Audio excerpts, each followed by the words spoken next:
Welcome to the Global Glug, un podcast internacional sobre spirits dove condividiamo historias y tradizioni made in English con un toque de español, italiano y un accenno de français. Chin chin!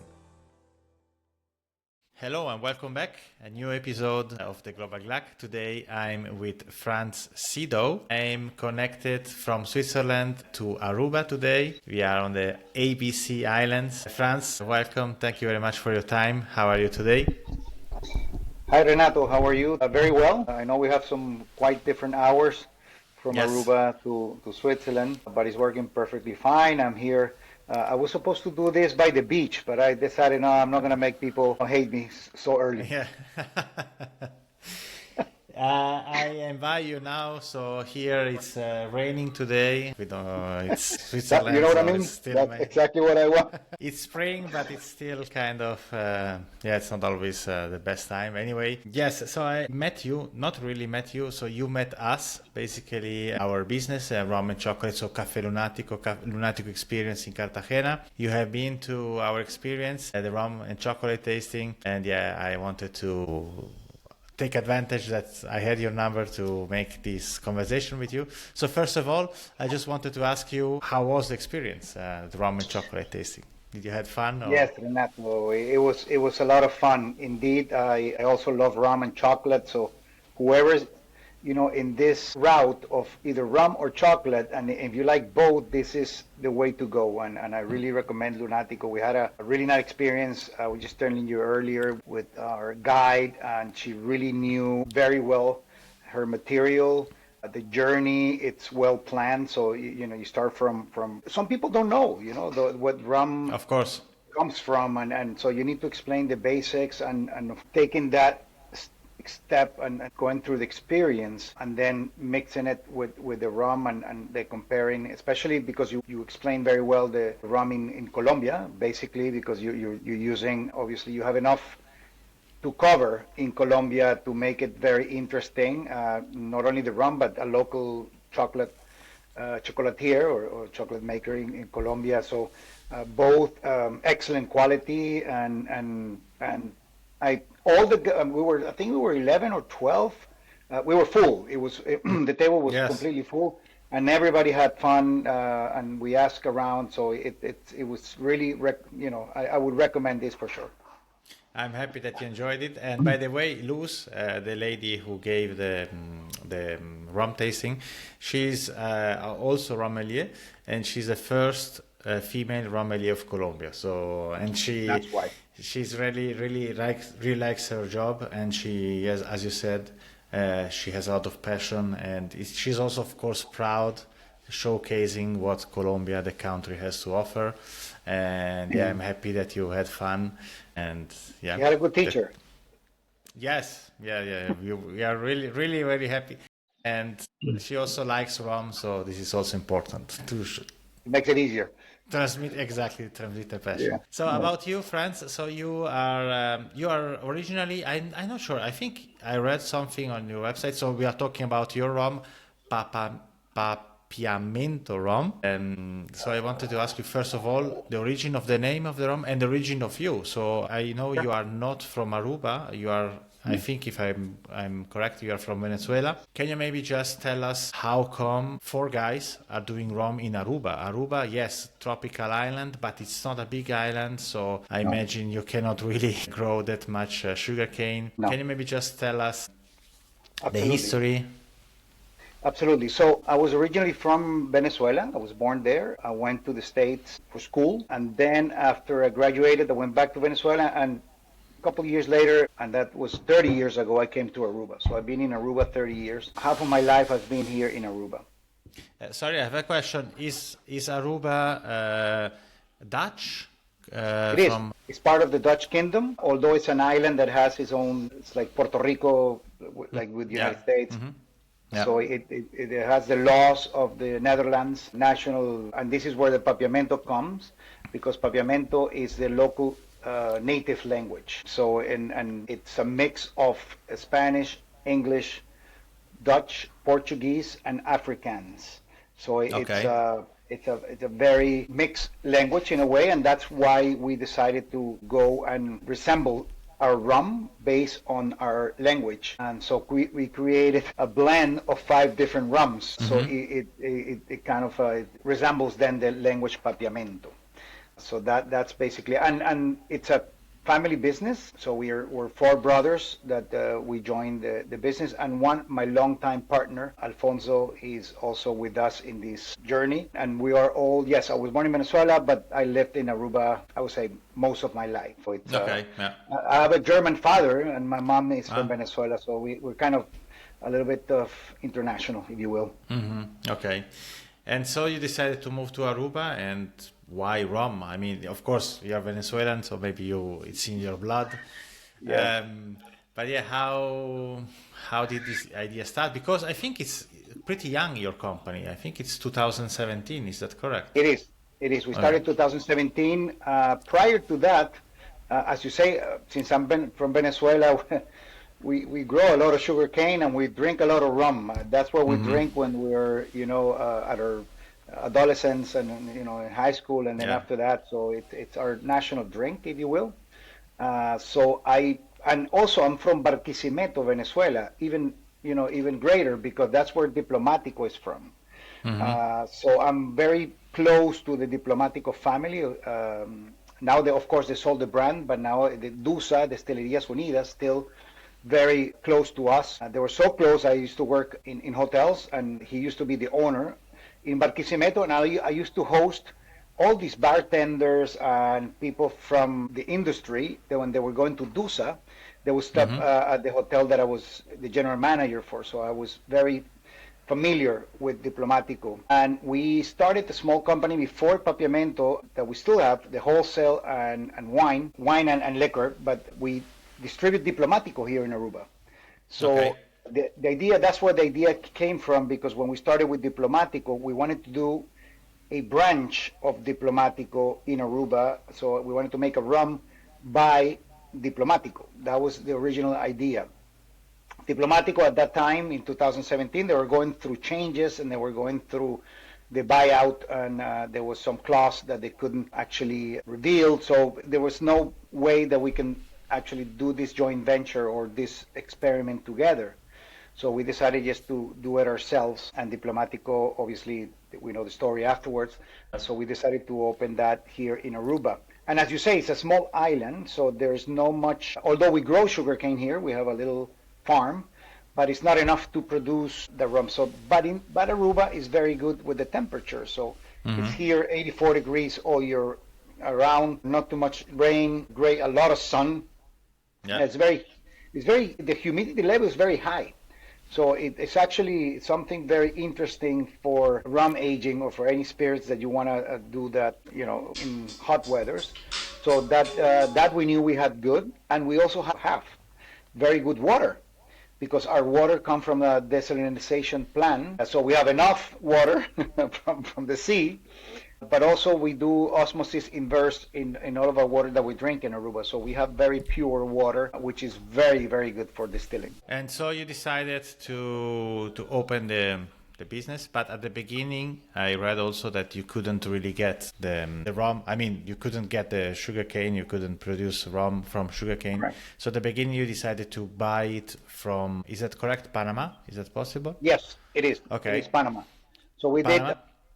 Yes, Panama. We did quite some research, and I was just telling you before, we wanted to find a partner that can help us at the beginning while we were putting our distillery here in Aruba. The thing in Aruba, there was no distilleries, and so there was a very ancient law from the 1800s about a distillery. So it was very complicated to start one. So it took us like 4 years just to go through the channels and through the government and through just requirements that they were not there, because it was also people didn't know how to approve how to give you a permit. So we had to go in hand by hand, and it took us a long time. So in the meantime, we decided to, as you say, go to Panama. We found a partner in Panama who can produce our rum after many, many, many tastings.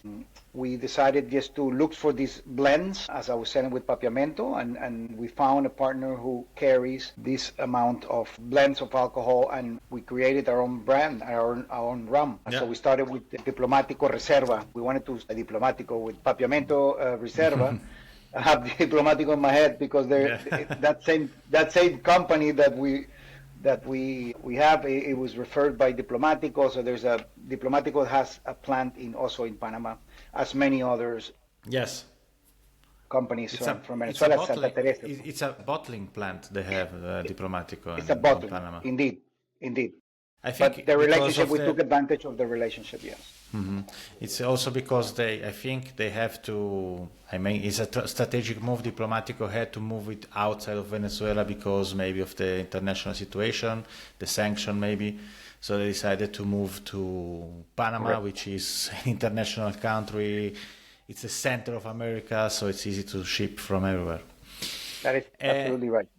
And then, so you started your rum.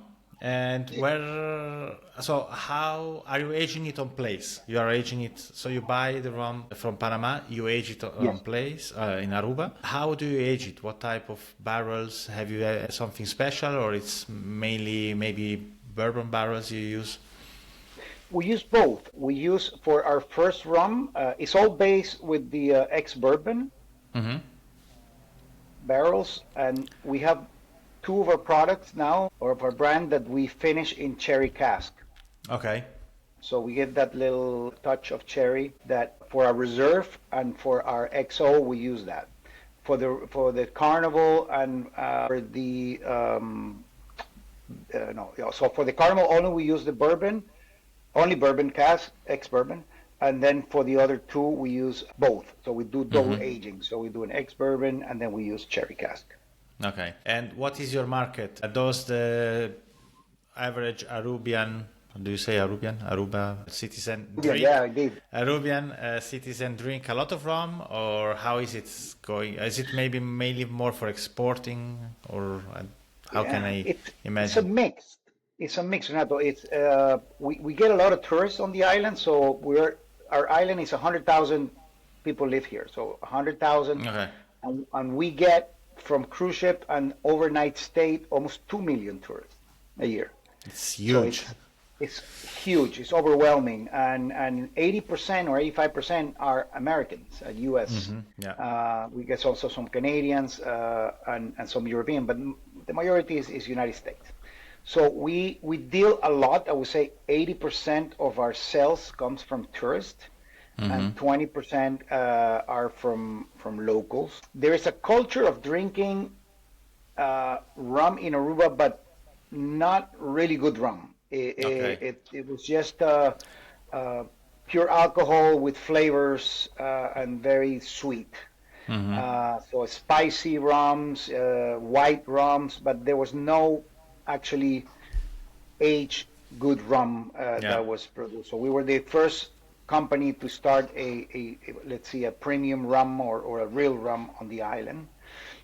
So that was interesting for the local market, and of course for any tourists that will come here, they want to try something special, something different, something that it's a quality brand, and so we that's what we served, and then that helped us a lot. So it's a very good mix between the tourists but majority tourists. Yeah, it's interesting that you are saying that. I mean, it's something that happens a lot in the Caribbean islands. So locals, they don't drink basic rum, if I can say so. Normally white rum, or depending. Say premium rum is always more for exporting, or also maybe more for tourist people that they have other taste, or maybe another. How can I say, another background of drinking rum. So normally people say Western people prefer maybe aged rums, which maybe are easier also to sell, to drink. Correct. If you go maybe to Jamaica, I've never been to Jamaica, but I know, or for example in Grenada, I've been there, they drink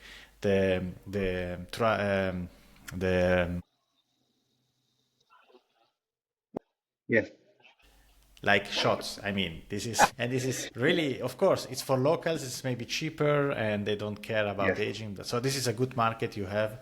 Yes, tourism as we have in Cartagena is the same. So this is a So big you have the impact same on mix the in Cartagena with tourists and locals, I guess? We basically work, as you say, even maybe higher, 90% with foreigners, with tourism, Okay. yes. Because Colombians are not really, because of course, maybe also the price, it's a touristic city, so Correct. it's another target, yeah. And yeah, so about the rum, so your project, I also saw on your website that you are going to open a distillery. So the plan is one day, or I think you are already doing it because I see there's a launching coming soon in 2025, distillery opening. So you told me before you were like a pioneer trying to get all the permissions. So Aruba, you are maybe you're really the first one doing it. So how is the standpoint now? And when do you think you can open the distillery? Do you already have the machines, the stills? How does it work? Yes, indeed. We have the machines for 4 years now. Okay. We bought an old ice factory that was abandoned in the harbor area next to the cruise ships.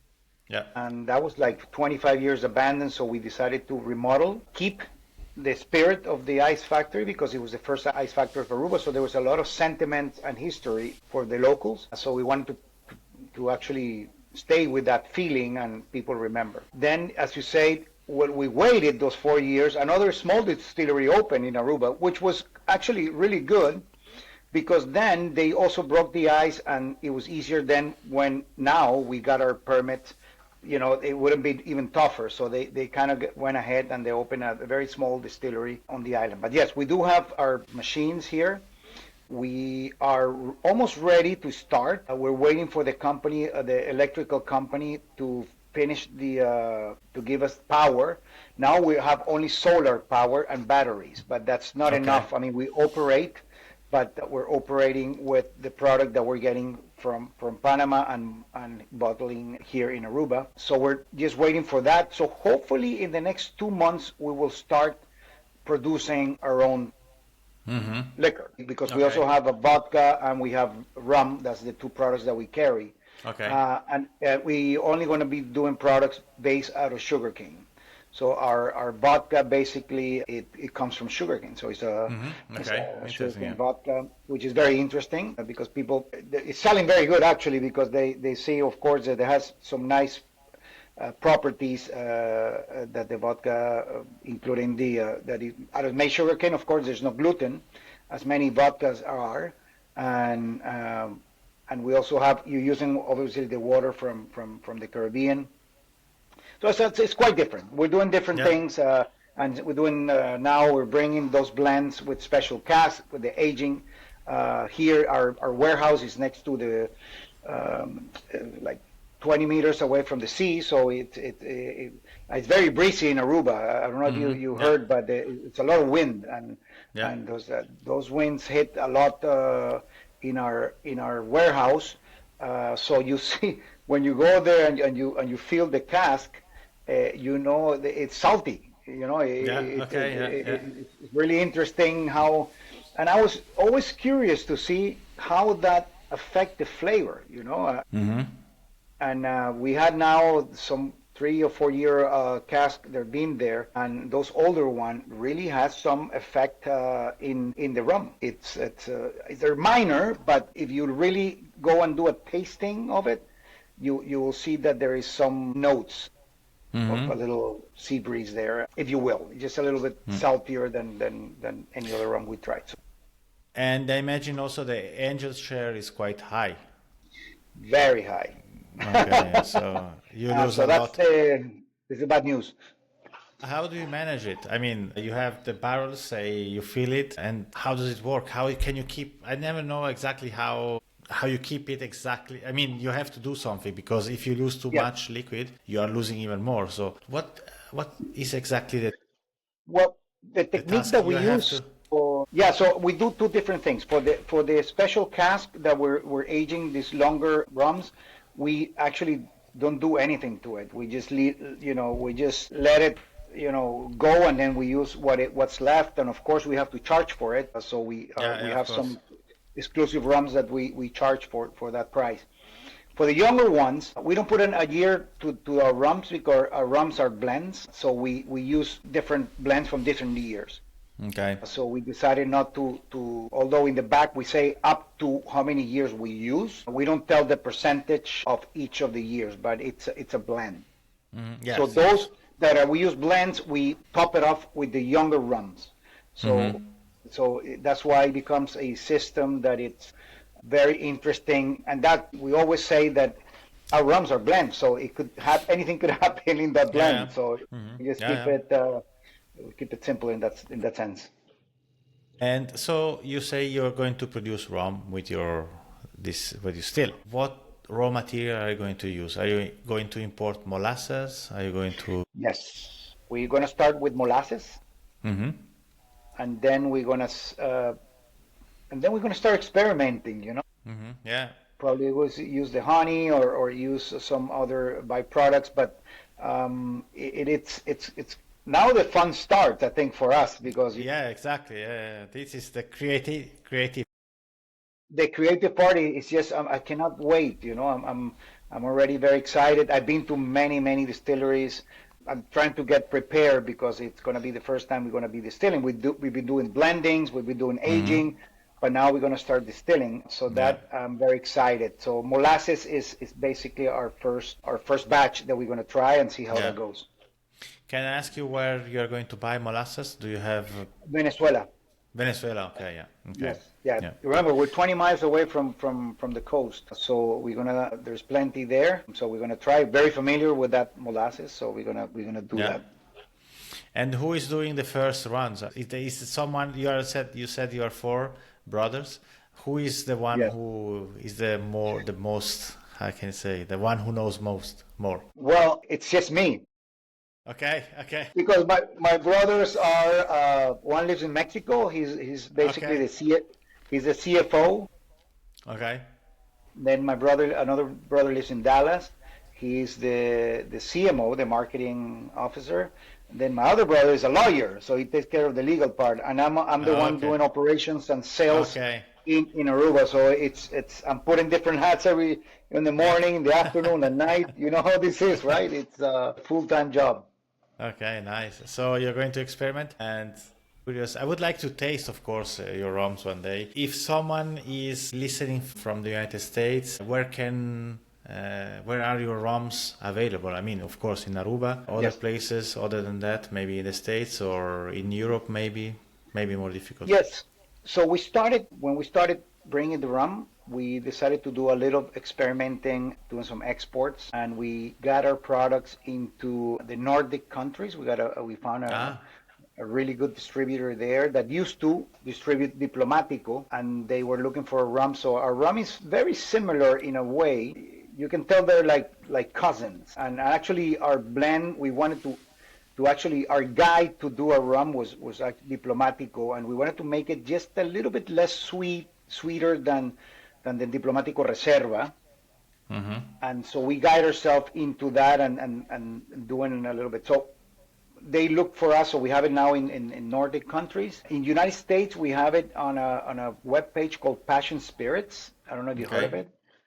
No. It's a e-commerce website that you can order our product. We have our Carnival, which are 8-year-old or up to 8-year-old, and then we have the Reserve, which is a little older age. And those two products, you can find it there. But we're still very small. We're still producing small quantities, and I think we will not be that ambitious in that sense. We want to make sure first we cover our islands. We sell in Curacao, we sell in St. Martin, we sell in Bonaire. So that's our natural market, and of course the Netherlands. So we are there because it's a product from the region. And then after that, we will start, looking again into growing. But for now, we have a lot of things to do.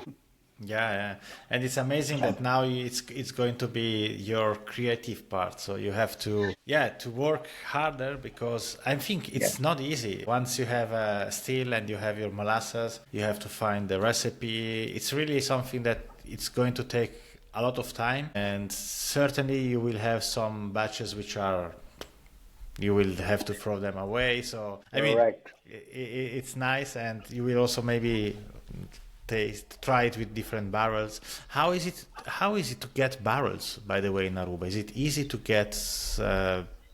To import stuff, or Yeah, I not too get some of my complicated? barrels. I get, from Panama. I get when I ship my rum. I buy it in Panama that come from the United States. So I get a second use bourbon, of course, Yeah.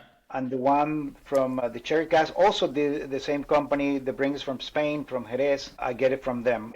We don't have much. We have now aging probably 30 to 50 cask in Aruba, and the rest we have it in Panama. So we have a small Okay. Yeah. quantity here, Yeah. and the rest we will continue to do stuff with Panama, and while we grow our library, right? Because we're Yes. going to start Yes. distilling and aging, and then we're going to start all this process. And in the meantime, we will continue to source from our blends, and then we're going to also start experimenting with gin. We're going to do a sugarcane gin Okay. with local botanicals that we have here on the island. And I'm going to do it with a chef. There is a very good friend of ours. Again, all this is just going to be fun, and we're going to do small batches. Our distillery is 350-gallon a pot still. We have column as well, but Okay. we're going to start. It's a fairly small machinery, so we're going to start doing more specific small batches of different products, and the aging, as you say, we're gonna also be experimenting with different kind of cask. We have some port cask we want to age in. We have some cognac also that we got, so we're gonna start just testing to see which one would be a better fit for us. And in the meantime, we're gonna sell it here at the Accelerate Distillery. If we do a special batch of cognac, that's it. Probably we just do one. We just do one, and then we age it there and see how that goes. So there's a market for adventurous drinkers, Yeah. Yeah. and I Yeah. think that that's the biggest thing that we're looking for. It's just to experiment. And I was also looking, I mean, Aruba is a touristic island, so I think I saw somewhere on your website that you will also do some activities like rum tasting, like cocktail. Are you going to do something like this to Yeah, also we're doing it. promote your... Mhm. Absolutely, Renato. We're doing now. Our distillery is more than just a distillery. We have a cigar, Casa del Habano is inside Yeah. of our distillery. Okay. We have a food truck inside of the distillery.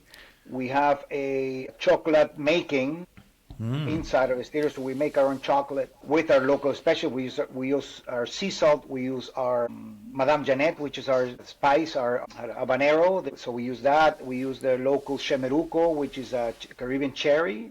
So we use Okay. that as well. So we use whatever we have available on the island. That is not much because it's a very dry island. We use it for our chocolate. So we have chocolate, we have tobacco, we have coffee, and we also have 5 bed and breakfast units, apartments that you can stay in our Okay. distillery. Yeah. So, If you so drink it's too much, you can stay there. yes, it's really really nice because they're big units, and each unit has a name. So we have the Aruba Reserva, we have the vodka room, we have the XO, we have the Bicentennial. So all have a different theme, and all have a full bar. You do a check-in through the bar. You have your breakfast is included, so you have your coffee, your thing. Everything happens, and you are 50 meters away from the sea. So Yeah. basically, your view is the ocean. So it's a very complex, but it's very much fun because, as you say, we're doing tours with. We do the rum and chocolate, of course. It's one of our most requested Yeah. tours that we have.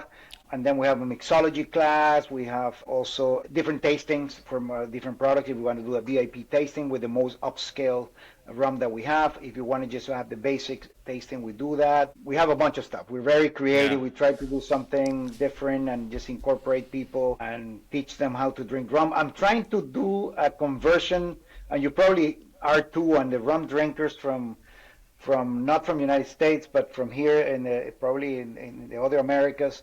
It's trying to see how can we get people from drinking bourbon to drinking rum. And it's a big challenge. But the rums that we're producing and the more aged rums, especially if you do a cherry cask, it seems to be a very natural way of going that crossover from bourbon to rum. People would not believe how rum tastes after they try this kind of rum. And you probably get this too a lot. That you get people drinking rum in the States that they only have the white rum, the Bacardis or the shots of the Cuba Libres, something very, very basic. So they have not tried the rums, and this is our surprise, and we're trying to convert them. Yeah, in my experience, I had a lot of, when I was teaching the rum taste, the rum chocolate classes, I had a lot of American guests who were bourbon drinkers, and they said, I love bourbon. And rum, I mean, especially Colombian rum, it's a nice gateway to introduce them to, because rum, of course, is not just, say, Colombian rum. There is plenty of different types. There is agricole, there is, as you said, honey-based. I mean, there is a lot of different types, but it's a nice way to get them into the rum world and to explore. And rum and chocolate, sometimes also for ladies, which they prefer maybe to eat something sweeter with the rum. It's perfect. It's perfect, And it's perfect. You get 90% of our guests that going through the experience are women. So they're very much into chocolate and rum. I was so surprised, to be honest, at the beginning when I told my wife I will have a lot of guys coming to rum and chocolate. No, it was wrong. I mean, there's a lot of. I mean, it's fun and it's you learn something. So this is really nice. And then you were talking about your experience. I was also thinking about. I don't know if you have ever been to Barbados, to St. Nicholas Abbey. They also have a nice concept. Yes, they produce rum, but they also have a touristic city. They have the train. They show you the fields, and they show you how rum is produced. So yes, it's not just about drinking rum, but it's also getting into the culture of how rum is produced, and that's we're lucky. We're lucky here in Aruba, Renato, because in the United States you have the 3-tier system. Yes. That you probably know, and so it's difficult that you produce and you sell and you do retail and you do also. You cannot have a bar within the distillery. You only can do a tasting room, and we have a full bar. We have a full bar, and it's becoming really happening in Aruba. We've been open only with our bar 2 months, and it's been incredible, and we are able to do that. So going in and having a drink at the distillery, and a little bit nightlife also. We were not planning to do it really, but it's just the demand is being there. So that's one of the advantages that we have in Aruba, that you can actually produce, and at the same time we have a retail shop, and then we sell our rum at our bar and with cocktails. So it's a fun thing, and we're able to do it. That was one of the advantages, absolutely. It's a really nice and interesting concept, so I hope one day really like to. I was hoping to go to Aruba. It's not far, because from Colombia you can fly. I mean, it's not far. You take a boat, in distance not far. The problem is always the flights. But you have to, from Colombia, for example, you fly to Bogota, and Bogota there is a direct flight, if I'm not wrong. Yes, indeed. That's how I did it. Cartagena, Bogota, Aruba, and the waiting time is actually not much. There's a good connection. It's not really bad, the price, because of, sometimes Aruba could be a little bit expensive because it's an island that they don't produce. We live out of tourism. So, but please feel free to come, Renato. I would love to have you on board, and then we plan something together when you come. There is a big community of rum and cigar lovers. So we will have that. And we also have new hotels that have been opening that are in the higher end scale. So we are now like the preferred rum and vodka of the St. Regis, for example, here in Aruba, or the Ritz-Carlton, or the the Hiltons, the big chain, the American chain. They really are interested in experiencing this kind of like what we do with the rum and chocolate, and an explanation of rum, and just that journey in the Caribbean. It's all very exposed, and we're actually very happy that we're part of that. So feel free to, when you come to Colombia, after you can just stop by, and we're happy to host you. You stay with us, because I think I want your expertise, opinion, coming from you. It would be a pleasure. It will mean a lot to have you over. Thank you very much, Franz, for the invitation. I hope to make it soon. And yes, if you come to Switzerland, let me know. We can. I don't know if you have planned also to come to Europe. But anyway, thank you very much for your time, Franz. I don't know if you want to add something else at the end. I forgot to ask you where we can find. I will put your website and your Instagram on the description of the episode. I don't know if you want to add something to wrap it up. No, I just want to thank you. Thank you for having the opportunity to share my story with your viewers and your future viewers. I've seen your other 3 or 4 of the other podcasts, and really I learn a lot. So keep doing what you're doing. I think that it will really, for the rum community and for the entrepreneurs or people who are in this business, will really appreciate your message, your conversation, your stories. And then this is how this business can grow and people can get more information. So you are connecting the dots. For me, that I'm in Aruba, as you say, a very small island in the Caribbean, that we can be seen in Switzerland or in Germany or in Mauritius or, whatever they're producing rum, because there's so many countries doing this. That's amazing. It's just it's just not now the Caribbean only. It's all over the world. Yeah. So it's a very fun community. And I think we're together in the same one of the chats for rare spirits, right? Exactly. Yes, that's where we got connected, right? Exactly. Yes, I did. These small groups, these kind of things that take people together, common ideas, and it's amazing that technology also helps to do it. And that podcast is not easy to do because it takes time. You have to contact people. You have to. It takes time. And now I have another job, so sometimes. But again, when there is a passion, I think that everything is possible. And connecting, as you say, is so much fun that you can, just come back to Aruba. We share stories here. I go to Cartagena, I go to Switzerland, wherever we is, that we find each other. We try new things. I'm always learning. I'm just beginning. This is just my start. It's all. It's a journey for everyone. I think everyone is starting from a point and learning and getting the business also bigger, because of course. Absolutely, you want to grow, but having fun is a big part of this. If you don't enjoy it, don't do it. It's a lot of hard work, but if you really your passion, as you mentioned a couple times, and you are, if you like this really much, this is something that could be very, very nice as a lifestyle. Yes. So indeed, thank you, Renato, once again. Thank you very much, Franz. Have a nice day. And I will continue to read your podcast. I will continue to follow you. Thank you very much. I'll follow your new products as well. So thank you I so hope much. to taste them. Bye, Franz. Bye.